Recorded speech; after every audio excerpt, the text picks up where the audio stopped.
What's up? Back in another snowy video. Snow has returned, guys. Here is CSX L301 right now. And kind of white out right now.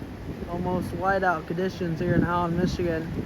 Here is once again CSX L301. CSX L301, 3 cars, 1 engine. Here we go.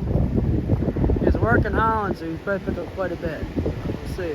Won't catch him after here, so too cold to stay out in dangerous too.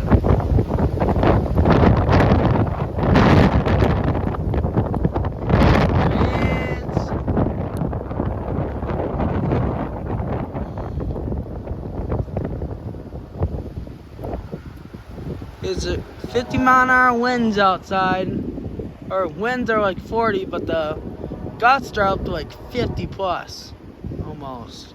So it's very cold. Wind chill is like 19, 18 degrees, something like that. So yeah, there's the one right now. There he is, and pretty snowfall just got laid on the track here.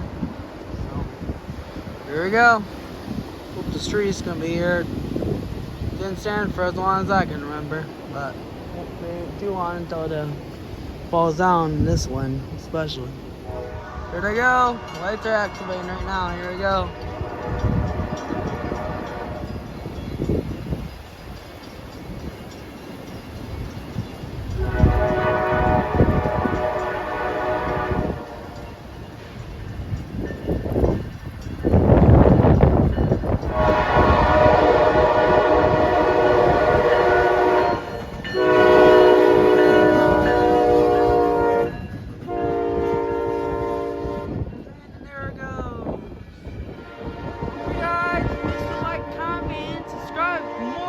Get some real fan,